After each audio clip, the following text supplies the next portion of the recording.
Assalamualaikum and good morning to all of you students. How are you all? Hope so that you are good and fine by the grace of Almighty Allah Subhanahu wa Taala. Myself, Ms. Saviria Gohar, your science teacher. Well, student, in the previous lecture, I have given you an activity. So let's open your books and check the activity. I will solve with you that activity. After that, we will do our book work as well as some copy work. So without wasting our time, let's open your book. Open page number 76. That was the activity which I have given you in the previous lecture. So I have solved this activity for you guys.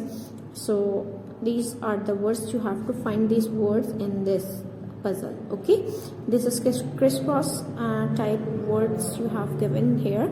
Okay आपको यहाँ पर words दिए गए हैं conductors और insulator के, और आपको इसको फाइंड आउट करना था. जैसे जैसे फाइंड आउट करते जाएंगे हम उन वर्ड्स को टिक कर लेंगे ताकि हमें पता चल जाए कि हमने कितने वर्ड्स फाइंड कर लिए. सो मैं आपके सामने एक दफ़ा फिर से बता देती हूँ कि मैंने किस तरह फाइंड आउट किए हैं, ताकि अगर आपने अपनी कॉपी में किए हैं, अपने बुक में किए हैं, तो आप उसे टैली कर लें कि आपने ठीक किया, और अगर नहीं किए तो आप मेरे साथ कर लीजिए. First word is aluminum here. ALUMINUM. Aluminum is here. So ये aluminium को मैंने मार्क कर दिया. Then animals. Here is the word animals. ANIMALS. Animals को word मिल गया हमें. Then copper. Here is the word copper. COPPER. Copper. Then the word is gold. Here is the word gold. GOLD. Gold. Then people, you will find the word people here. PEOPLE. People. Then platinum. Okay, platinum का word आपको मिलेगा यहाँ पर here. PLATINUM. Platinum. ठीक है. Then आपका word है silver. You will find the word silver. SILVER. Silver. Then trees. TREES. Trees. Box कर लें इसे. Then water. WATER. Water. Okay. Now glass. Glass का word आपको मिलेगा. सर्च आउट करें कहाँ लिखा हुआ है. GLASS. Glass. Okay. Porcelain. ये है आपका PORCELAIN. Porcelain. Then आपका the last word is rubber. ठीक है. आपका रबर का वर्ड आपको मिलेगा हेयर. RUBBER. ओके, इसको बॉक्स कर लें. These are the words. Jumble words थे, आपको दे दिए हैं, आपने क्रॉस क्रॉस में इसको फाइंड आउट कर लिया. Okay, now come on page number 77. Here is an experiment. आप चाहें तो ये एक्सपेरिमेंट अपने घर में परफॉर्म कर सकते हैं under the supervision of any Elder. किसी भी बड़े के सुपरविजन में आप ये एक्सपेरिमेंट कर सकते हैं. आप एक रॉड लें, ठीक है, और वैक्स, कैंडल वैक्स भी यूज़ कर सकते हैं. आप कैंडल वैक्स ले लें और कैंडल ले लें, ठीक है. कैंडल को कट करके आप वो वैक्स यहाँ पर लगा सकते हैं आप इसके साथ, और कैंडल बर्न करेंगे तो क्या होगा क्या इस तरह का आपने एक्सपेरिमेंट चेक करना है. और उसी तरह जब आप ये वाला एक्सपेरिमेंट कर लो, इसी तरह दोबारा वैक्स पुट करनी है, और वैक्स के साथ कुछ थंब पिन्स लेके आपने मेटल रॉड के साथ लगा देनी है with the help of wax. ठीक है. आपको पता है कैंडल वैक्स मेल्ट होकर उसके ऊपर कोई भी चीज़ चिपका तो वो चिपक जाती है. सो उसके बाद आपके पास कुछ क्वेश्चंस पूछे गए हैं. Now set up this experiment. Use metal wax to join the pins to the wire. What will happen to the pins. Pins के साथ क्या होगा. पिन्स जो हैं वो मेल्ट डाउन होकर नीचे गिर जाएंगी. जब आपकी हीट रॉड की यहाँ तक पहुँचेगी, पिंस तक पहुँचेगी, तो जो वैक्स है वो मेल्ट हो जाएगी और पिंस नीचे गिर जाएंगी. ठीक है. मैं जस्ट आपको समझा रही हूँ, ये आपने करना नहीं है, but it is present in your book, so I am giving you the description of this experiment. Okay. Question number 1 इसका क्या था, हमने 1 नहीं देखा. Set up the experiment as shown in the illustration. इस तरह एक्सपेरिमेंट सेट कर लें जिस तरह आपको इलस्ट्रेट करके डेमोन्स्ट्रेट करके दिखाया गया है. How long does it take for the heat from candle flame to reach the wax. यानी कि कितना टाइम लेगी heat from the candles flame to reach the wax. Wax से यानी कि कैंडल फ्लेम से वैक्स तक पहुंचने में हीट कितना टाइम लेगी। So you can use stop watch use करके आप जब हीट करेंगे, ये एक्सपेरिमेंट सेटअप करेंगे, कैंडल बर्न करेंगे, जलाएंगे कैंडल को, तो आप स्टॉप वॉच रेडी कर लीजिएगा, स्टार्ट कर दीजिएगा। और जब ये वैक्स मेल्ट होना स्टार्ट हो तो स्टॉप वॉच को स्टॉप करके टाइम नोट करके बता सकते हैं कि कितना टाइम लिया हीट ने यहाँ से लेके यहाँ तक का डिस्टेंस कवर करके वैक्स को मेल्ट करने का। ठीक है, what happens to the wax, wax को क्या होगा, वैक्स मेल्ट हो जाएगी। What will happen if you use a thick piece of wire, क्या होगा अगर आप थिक पीस ऑफ वायर को यूज़ करेंगे, यानी कि ज़्यादा टाइम लगेगा हीट को ट्रांसफ़र होने में। ठीक है, यहाँ से यहाँ तक मूव होने में हीट को ज़्यादा टाइम लगेगा अगर आप thick piece of wire use करेंगे। ठीक है, number 3, what happen when things get hot, क्या होता है जब चीज़ें गर्म होती हैं। तो क्या प्रोसेस होता है, या तो वो मेल्ट होंगी, ठीक है, या बर्न होंगी, ठीक है, या ट्रिप होंगी, ठीक, या एक्सपैंड होंगी। ये 4 चीज़ें होती हैं जब आप थिंग्स को हीट कर हॉट जब वो गर्म हो जाती हैं। ठीक है, तो what do you think will happen to these things, आपका क्या ख्याल है कि इन चीज़ों के साथ क्या होगा। If they get very hot, अगर ये बहुत ज़्यादा गर्म हो जाएंगी। विल दे मेल्ट, क्या ये पिघल जाएंगी, बर्न जल जाएंगी, ट्रिप हो जाएंगी, या एक्सपैंड होंगी। तो देखें, आपकी मैच बॉक्स बर्न हो जाएगी। ठीक है, आपकी आयरन क्या होगी, आपकी आयरन ट्रिप हो जाएगी। ठीक है, आपने देखा आयरन में बल्ब होता है तो थोड़ी देर बाद अगर एक उसका जो थर्मोस्टेट है, एक नॉब जो होती है उसकी, आप उसे एक फिक्स टेम्परेचर पर रखते हो, जब वो उस टेम्परेचर तक पहुंच जाती है तो उसके बाद उसका बल्ब बंद हो जाता है, और जब वो ठंडा होना स्टार्ट हो जाता है दोबारा वो लाइट बल्ब जल जाता है, यानी कि दोबारा से कनेक्ट हो जाती है। अगर ज़्यादा हीट होने लग जाए, उससे ऊपर चला जाए जितना फिक्स किया हुआ है, तो ट्रिप हो जाती है। और ये क्या होगी आपकी, इसका फिलामेंट मेल्ट हो जाएगा। ठीक है, और आपका अगर मिल्क है तो एक्सपैंड हो जाएगा। ओके, ये आपने बुक में ही करना है एक्सपेरिमेंट, इसलिए एक्सप्लेन कर रही हूँ कि अगर आप घर पे करते हो तो आपको इसके पॉसिबल आंसर्स पता हो। Okay, now come on page number 78. Here are few more experiments. You have to find out the answer of these experiment by yourself. आपको इसके आंसर्स खुद करने हैं।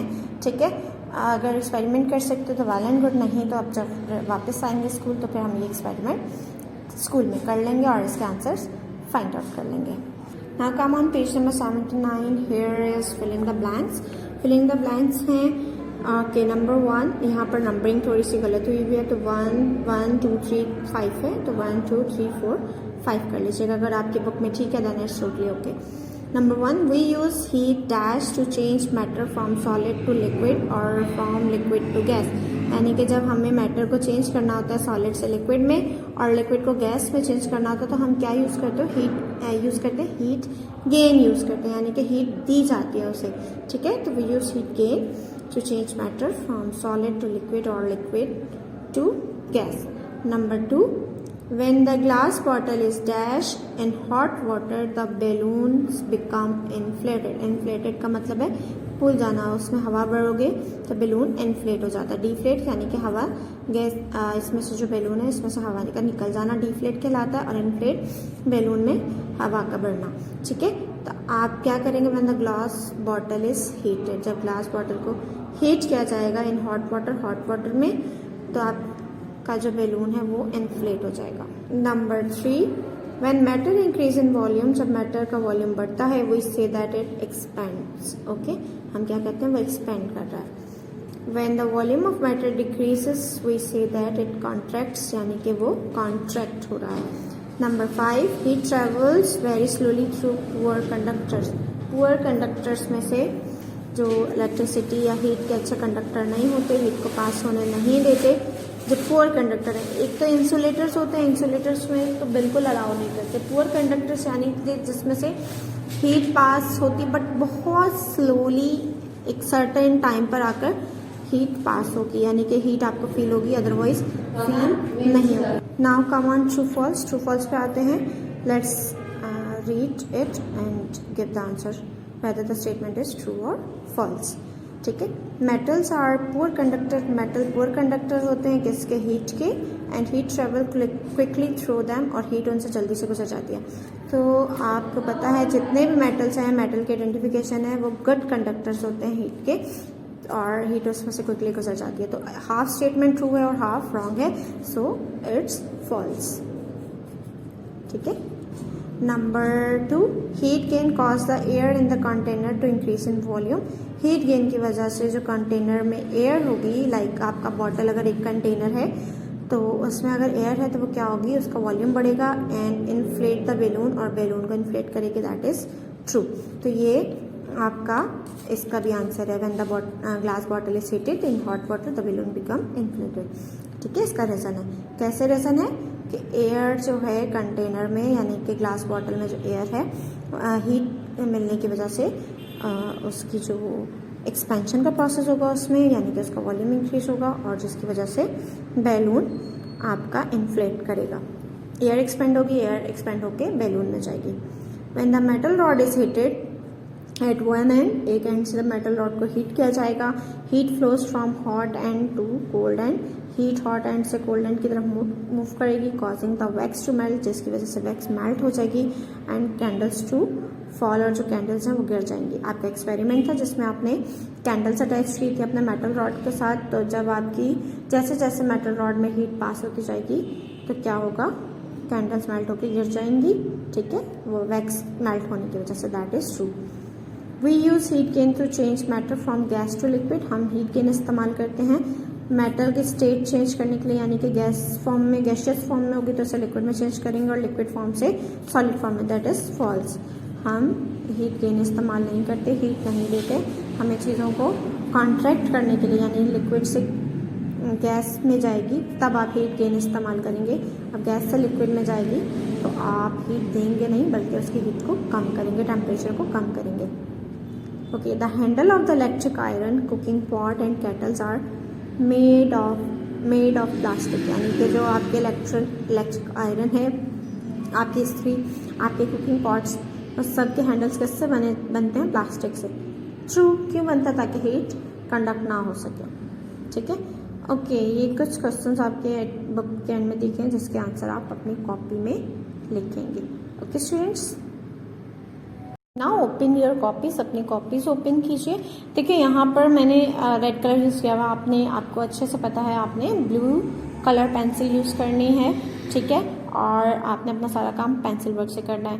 तो आपने काम कैसे करना है, आपकी कॉपी के एंड में सिलेबस हैज बीन कंप्लीटेड की हेडिंग डली होगी, second assessment syllabus has been completed की हेडिंग डली होगी। उसके बाद आपने ये जो चैप्टर नंबर और चैप्टर की हेडिंग है, ये आपने सेपरेट पेज पे, इस तरह ब्लैंक पेज पर, फुल पेज पर डालनी है। ठीक है, इस तरह जिस तरह मैंने काम किया है, आपने इस तरह पेज के टॉप पर नहीं डालनी है, आपने अपने वाइट एक पेज पर डालनी है, यानी कि सेपरेट पेज पर, फुल पेज पर आपने फुल पेज की चैप्टर की हेडिंग डालनी है। ठीक है, आपने कैसे काम स्टार्ट करना है, क्वेश्चन आंसर से काम स्टार्ट करना है। सबसे पहले आपने आज का डे मेंशन कर देना है, टुडे इज मंडे, और आज की डेट क्या है, today is 25th, okay, 25th Jan 2021। ठीक है, question number 1 is define the following, इनको डिफाइन करें। Thermal conductors, THERMALCONDUCTORS, thermal conductors, and thermal insulator. Question are present in your book, जितने भी क्वेश्चन होंगे आपके बुक में प्रेजेंट हैं। ठीक है, आंसर की हेडिंग डालेंगे, आपने ब्लू कलर से क्वेश्चन नंबर 1 लिखना है, पेंसिल से ये लिखना है, और इस तरह आंसर भी आपने पेंसिल से लिखकर थर्मल कंडक्टर आपने ब्लू कलर से लिखना है। ठीक है, तो आंसर है आपका substances, SUBSTANCES, substances that allow thermal energy to move easily through through them are called thermal conductors. Okay, thermal conductors क्या हैं, वो सब्सटेंसेस जो थर्मल एनर्जी को अलाउ करते हैं कि वो उसमें से गुजर सके आसानी से, थर्मल कंडक्टर्स कहलाते हैं। And thermal insulators, substances that do not allow thermal energy to move easily through them are called thermal insulators. Okay, वो सब्सटेंसेस जो थर्मल एनर्जी को अलाउ नहीं करती कि वो आसानी से उसके अंदर से गुजर सके, उसको क्या कहते हैं, thermal insulator. Okay, now come on question number 2. This question is also present in your book. Write down the examples of thermal conductors and thermal insulators. Thermal insulator और conductors की examples लिखनी है। तो thermal conductors की examples क्या हैं? Thermal conductor की heading डाल के examples of thermal conductors are copper, C-O-P-R, copper, P-E-R, copper, comma, metal spoon, M-E-T-A-L, metal spoon, comma, steel needle, S-T-E-E-L, steel needle, and double E D L E needle, and silver. ठीक है, और thermal insulators की heading डाल के आप लिखेंगे examples of thermal insulators are glass, porcelain, PORCELAIN, porcelain, rubber, ETC। देखिए, आप एग्जाम्पल अपने पास से भी लिख सकते हैं, no issue, but it must be insulator and conductors. Okay student, this is all about today's lecture. इंशाल्लाह we will meet in next lecture. आप अपना काम कंप्लीट कर लीजिएगा। टिल देन अपना बहुत सारा ख्याल रखिएगा। फी अमानिल्लाह।